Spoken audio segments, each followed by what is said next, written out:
Continuamos en REC. Bueno, ahora estamos en comunicación telefónica y vamos a hablar con Carla Deiana. Ella es socióloga y militante del Partido Obrero y del Plenario de Trabajadoras, así se describe en su red social Twitter, y escribe también en Prensa Obrera, y por eso la llamamos. Me llamó la atención mucho una nota que escribió sobre el femicidio de Julieta del Pino, con el que iniciábamos el programa. Te damos la bienvenida, Carla, muy buenos días. Beba Córdoba es mi nombre, ¿cómo estás? Hola, buenos días, Beba. Bien, estamos bien acá en Rosario sufriendo un poquito el humo de la quema de los pastizales, Ah, así ah, que Hablábamos recién sobreviviendo. con el intendente de Rosario sobre ese tema. Sí, realmente una situación muy brava que, bueno, obviamente se suma a la pandemia y a todas las afecciones respiratorias. Estamos en una situación crítica realmente. No hay día que no vean humo en Rosario. Hace más de un mes, es una cosa tremenda. Y bueno, empiezan a sumarse afecciones a las vías respiratorias, distintas enfermedades de la piel, y en este momento hay una concentración de distintos grupos ambientalistas frente al Consejo Municipal, Ujú. bueno, reclamando que se tomen algunas medidas porque realmente en Rosario no se puede respirar. Exacto. Sí, habíamos visto imágenes, también comentamos que se convocaba a partir de las 11 a esta concentración frente al Consejo. Bueno, Carla, te llamábamos para hablar sobre la nota que escribiste en Prensa Obrera sobre el pedido de justicia de Julieta del Pino, este femicidio del que nos enteramos el fin de semana en el pueblo de Verabebú.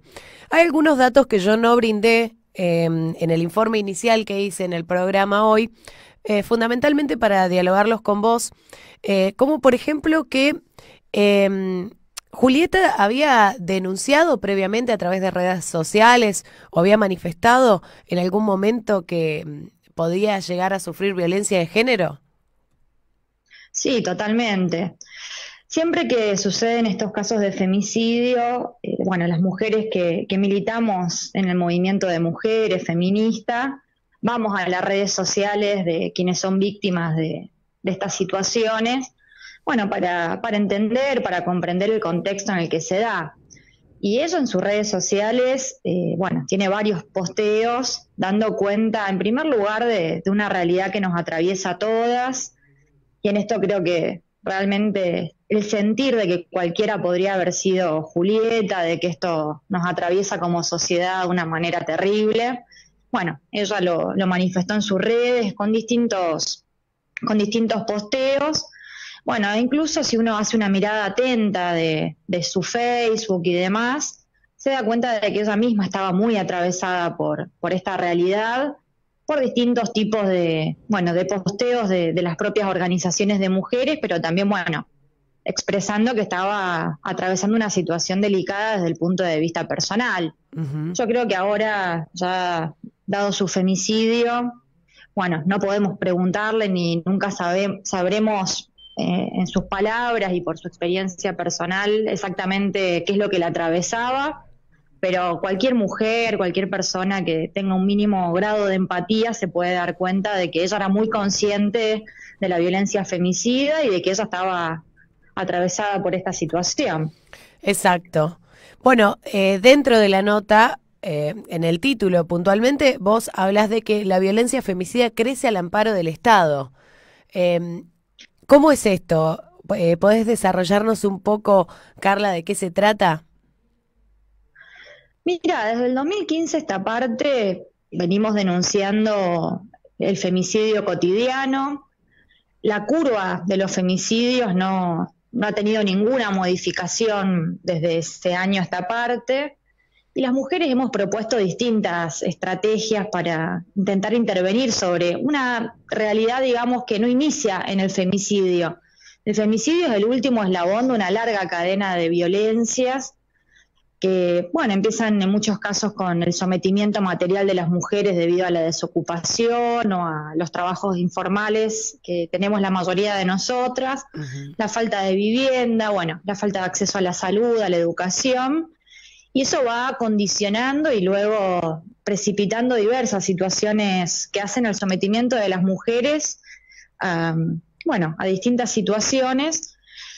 Y sin embargo vemos que los gobiernos no han tomado medidas de fondo, es decir, vamos por el segundo Plan Nacional de Prevención y Erradicación de la Violencia hacia las Mujeres, desde que se sancionó esa famosa ley, y sin embargo vemos que los presupuestos, por un lado, son efímeros. El último anuncio que hizo el gobierno nacional fue 81.000 millones de pesos, que si uno lo compara con los montos del pago de la deuda externa, con los distintos subsidios a los capitalistas, bueno, con distintas erogaciones del Estado Nacional, se da cuenta realmente de que es un monto muy menor. Y por otro lado es un presupuesto que se viene subejecutando en el macrismo antes y ahora bajo el gobierno de Alberto Fernández, y dos gobiernos que se hicieron eco de nuestra lucha y de nuestras movilizaciones. Yo no sé si ustedes recuerdan que el gobierno de Macri cooptó como su funcionaria del Instituto de la Mujer a Fabiana Túñez, Sí. una feminista bastante destacada, que bueno, tenía una lucha en contra de la trata de personas y demás. Bueno, y ahora el gobierno de Alberto Fernández asumió haciendo una autoconsideración de que era un presidente feminista. Sí. Y vemos, digamos, que aparecen este tipo de declaraciones, pero desde el punto de vista del presupuesto, la cuestión de la atención de la violencia realmente no demuestra ese tipo de interés ni ese tipo de orientación social. Y por otro lado, bueno, vemos que no se han tomado medidas básicas en medio de la cuarentena. Y yo con esto, digamos, también quiero hacer un hincapié. La mayoría de los casos de femicidio y de violencia contra las mujeres son intrafamiliares, se dan al interior del hogar.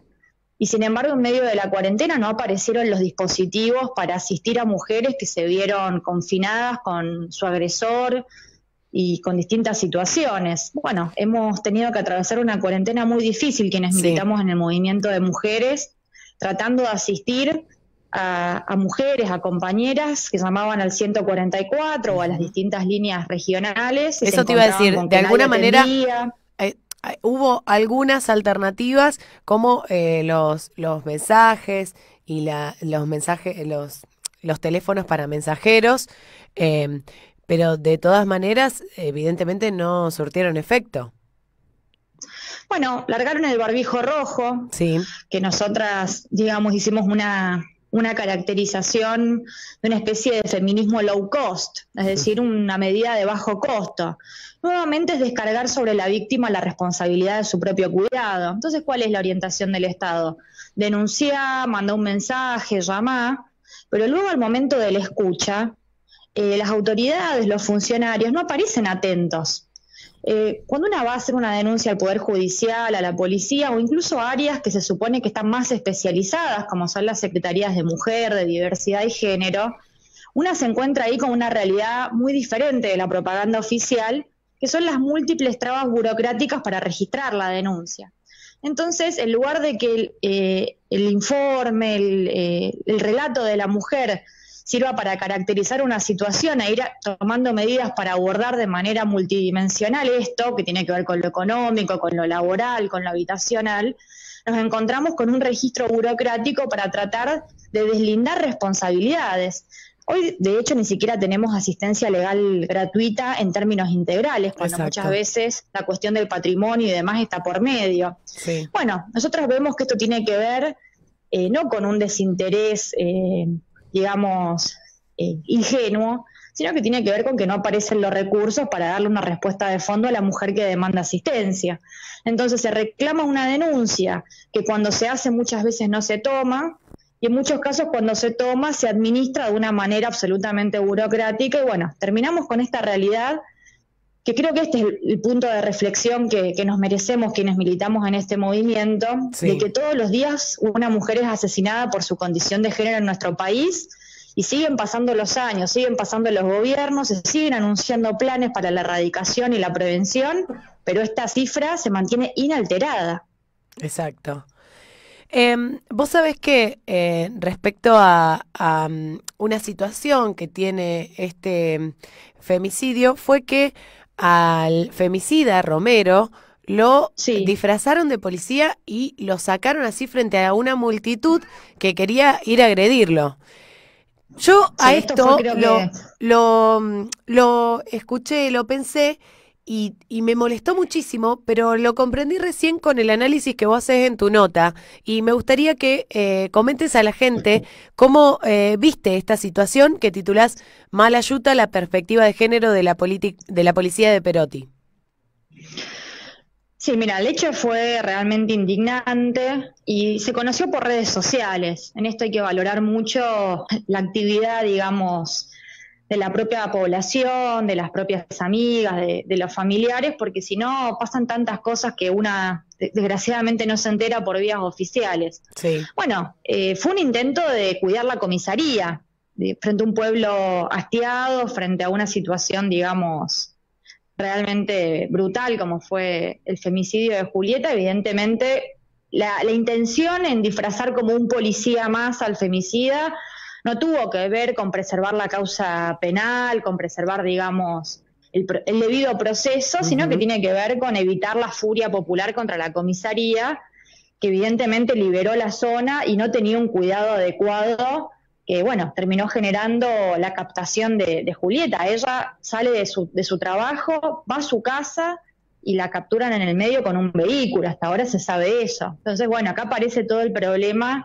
de cómo la policía libera las zonas, y esto tiene que ver con otros elementos de la connivencia de la policía con el delito. Sí. Acá en la provincia de Santa Fe, estos, digamos, acontecimientos son recurrentes, y muchos de los casos de homicidio contra mujeres tienen que ver con situaciones más vinculadas al crimen organizado, donde siempre aparece la narcopolicía y distintos elementos.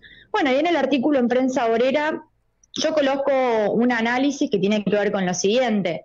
Desde el Ministerio de Seguridad de Marcelo Saín, bueno, acompañado por la Secretaría de Igualdad y Género de la provincia, han perdido los primeros meses del año, todo el primer semestre, haciendo capacitaciones en perspectiva de género. Sí. Y entonces nos dicen que están educando a la policía, educando a las fuerzas de seguridad del Estado para entender el abordaje adecuado al respecto de la violencia que sufrimos las mujeres. Bueno, el resultado de luego de 6 meses de capacitación es que la policía disfraza un femicida para liberarlo de la furia popular a la salida de una comisaría. Es decir, la perspectiva de género es imposible en una institución tan reaccionaria como es la policía. En primer lugar, porque bueno, muchas veces la propia policía aparece como parte y cómplice de distintos delitos contra las mujeres, como es el caso de la trata de personas.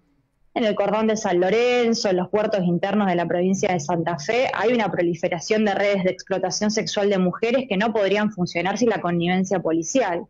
Eso por un lado.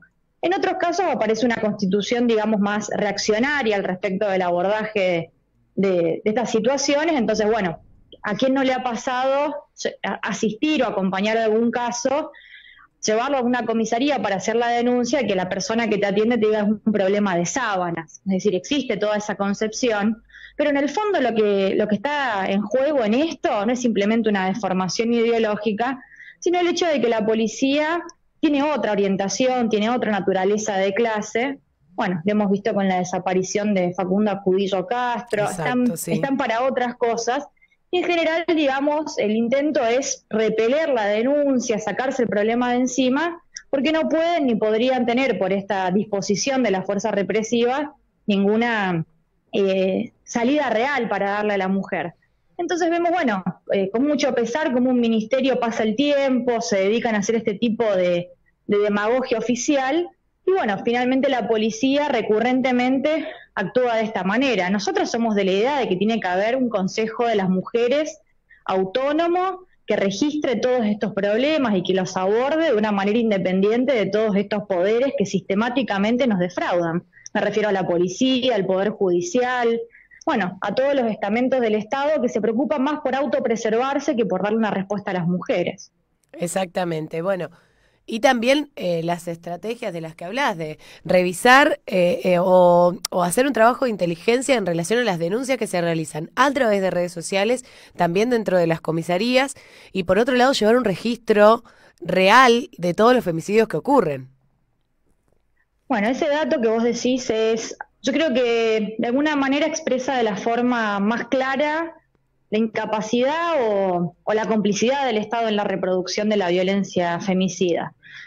Todavía no tenemos un registro nacional. Exacto. Es decir, al día de hoy, cuando uno quiere saber cuántas mujeres fueron, digamos, víctimas de femicidio, que aparte esto también es un dato muy deformado, porque hay mujeres que padecen la violencia de género y no llegan al femicidio, y no dejan de ser, digamos, objeto, o no debieran dejar de ser objeto de una intervención del Estado para colaborar a que salgan de esta situación. Ujú.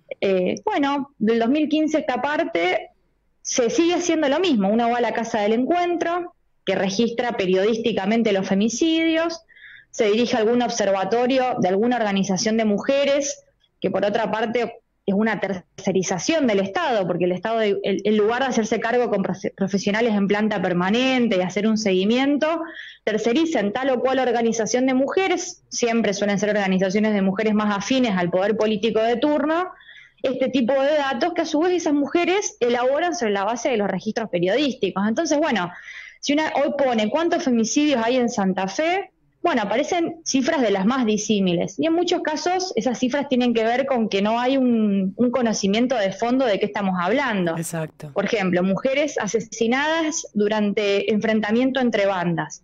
Muchas veces esos enfrentamientos entre bandas, digamos, tienen como objeto a las mujeres en función de afectar lo que las bandas consideran es el patrimonio del narco al cual se están enfrentando. No sé si me explico. Sí. Asesinan a su madre, a su esposa, a sus hijos, es decir, es una manera de afectar lo que socialmente funciona como un patrimonio privado del cabeza de familia, en este caso, bueno, puede ser este tipo de delitos u otros.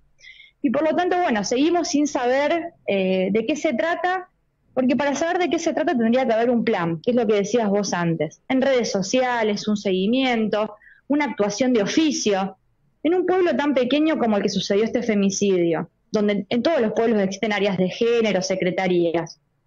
¿No debiera haber alguien que levante el teléfono aprovechando esa proximidad y dice, necesitas nuestra ayuda, cuál es tu situación, tengamos una cita, una primera entrevista? Es decir, una actitud proactiva de parte de un Estado que supuestamente dice interesarse por todo esto, pero que luego solamente se dedica a registrar, y lo máximo que puede ofrecernos es una pena por femicidio, que por supuesto nosotras exigimos que haya cadena, la cadena perpetua que hoy existe por estos crímenes en nuestro país, como una forma de justicia, pero las pibas ya no vuelven. Entonces, cuando una reclama justicia, siempre se queda con un sabor amargo, porque se limita a reclamar una condena sobre un agresor, pero sabe que eso no resuelve un futuro caso de femicidio y los hechos cotidianos de violencia que vivimos las mujeres, ¿no? De hecho, más allá de investigar qué le estaba pasando a Julieta a través de sus publicaciones, el femicida tenía antecedentes también y no se hizo nada al respecto. Sí, por lo que dicen distintas organizaciones y mujeres, ya había denuncias previas contra Cristian Romero de parte de otras mujeres, por lo que pudimos conocer a través de las declaraciones de la mamá de Julieta. Ella misma no había hecho denuncias, sino que, había tomado algunas disposiciones de autodefensa personal, como bloquearlo en redes sociales, es decir, algunas medidas de tipo individual, pero acá otra vez vemos lo mismo, es decir, ni ella ni creo que muchas mujeres sienten que haciendo la denuncia el tema se resuelve. Entonces creo que acá también está, digamos, la impostura de las campañas de denunciar, llamar al 144, esto y lo otro, porque las mujeres sienten que eso cae en saco roto. Sí. Y no sé cuál es la experiencia que tienen ustedes, que yo sé que también son luchadoras por esta causa, pero muchas veces hay que convencer a las mujeres de que hagan la denuncia. Porque sienten mucho miedo de que después de denunciar, ¿qué pasa? ¿A dónde van a ir? Si no existen tampoco refugios adecuados, no existe ninguna intervención ni judicial ni policial para hacer un seguimiento y garantizar la exclusión del violento del hogar. No existe un subsidio económico adecuado por si esa mujer se encuentra desocupada. En medio de esta crisis enorme que estamos viviendo como país y a nivel mundial, la tasa de desocupación en las mujeres creció muchísimo, y fundamentalmente entre las mujeres jóvenes, que también es el sector que más incidencia tiene en los casos de femicidio. Me refiero a las jovencitas de 18 a 29 años. Y en los últimos días hemos vivido casos de adolescentes que directamente se les ha caído sobre la cabeza la descomposición de un régimen social. Lo de Julieta, lo de Rocío Vera en Reconquista. fue una violación en manada. A eso la asesinaron defendiéndose de una violación. Casi no ha tenido impacto en la provincia. Sí, Se ha y también ocultado todo esto. el término manada, Carla, Sí, también como sí, que, no sé, le es quita fuerte. tenor a la situación, ¿no? No son animales, son hombres, ¿no? Bueno, mira, yo el otro día reflexionaba eso mismo que me estabas planteando vos ahora en este intercambio que tenemos. Empezamos a utilizar términos de, digamos, de la naturaleza, del reino animal, para explicar acontecimientos sociales. Eso Ujú. solamente puede hablar de que estamos entrando en la barbarie. Es decir, Sí, hemos abandonado lo que nos distinguía, la capacidad de la conciencia, la capacidad de construir vínculos culturales, humanos. Bueno, nos vinculamos, digamos, en realidad tampoco es adecuado porque en el mundo animal esa bestialidad no tiene ninguna connotación negativa, simplemente la ley que rige ese mundo, ¿no? sí, Bueno, nosotros cada vez más nos estamos vinculando a través de relaciones sociales enfermizas, descompuestas, sí. y bueno, creo que realmente es aterrador que en Santa Fe, después de lo que fue el femicidio de Kiara Páez en 2015, 5 años después, bueno, su causa fue Tengamos, la que motivó el primer Ni Una Menos, sí. estemos discutiendo casos tan terribles y tan parecidos en una misma región, en un mismo territorio, ¿no? Exacto. Para cerrar, Carla, quiero hacerte una pregunta que hoy planteaba Connie, el conductor del programa, y que se lo hace mucha gente, que yo traté de explicarlo, pero me parece que vos como socióloga podés explicarlo mucho mejor. Y se trata de, ¿los femicidios ocurrieron siempre o ahora hay más? Bueno, no podríamos hacer, digamos, un estudio sociológico porque hubo inclusive toda una lucha para que se registre que es un fenómeno que no tiene que ver con los crímenes pasionales, bueno, como se pensaba en el pasado, que alguien amaba tanto a alguien que por eso la asesinaba. Entonces, cuesta a veces hacer una comparación de tipo estadística porque ni siquiera teníamos los mismos parámetros Ujú. para analizar, para comparar. Eh, si me preguntases a mí cuál es una impresión, yo diría que hay más casos ahora que en el pasado, Ujú. porque tiene que ver con, digamos, una decadencia social más general. Hay más homicidios que en el pasado, hay más crímenes que en el pasado, y acá tiene que ver con la propia descomposición del Estado, es decir, la connivencia del poder político y de los distintos estamentos del Estado en los distintos crímenes contra el pueblo son enormes. Estamos realmente, me parece a mí, frente a una situación eh, en un límite de la humanidad, de poder pegar un salto o de retroceder a niveles que realmente, bueno, nos hacen acordar a la barbarie, a otros momentos. Siempre nos va a quedar esa duda de si ahora se denuncia más o es que hay más casos. Yo creo que de cualquier forma la cuestión es qué se hace para tratar de darle una salida a todo esto. Y en este camino emprendido por los gobiernos, en este camino que es una orientación general del Estado, porque existen distintos gobiernos, distintos signos políticos, pero una misma orientación, nosotras vemos que esta situación va para peor. Sin Sí, presupuesto, sin recursos, sin equipos interdisciplinarios que aborden esto de manera integral. Hoy la mayoría de las trabajadoras que asisten a las mujeres víctimas de violencia son ellas mismas violentadas en todas las relaciones laborales que tienen con el Estado. Monotributistas, precarizadas, cobrando salarios por debajo de la canasta de pobreza. Es decir, el propio Estado precariza y vulnera los derechos de las trabajadoras que debieran tener mínimamente un contexto de contención ellas mismas para poder contener a otras.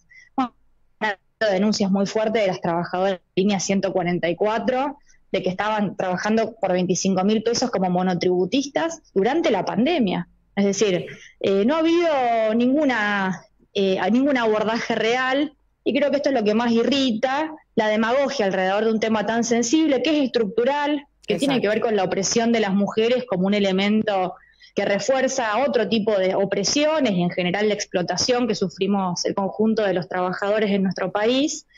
Y bueno, nosotros vemos que el Estado es responsable no solamente porque abandona, porque desampara, sino porque en su propia intervención muchas veces reproduce esta violencia, bueno, como vimos en el caso de Julieta, con un femicida disfrazado de policía saliendo de la comisaría. Creo que eso de alguna manera es un emblema de qué abordaje es el Estado, es el autoencubrimiento permanente de las propias responsabilidades.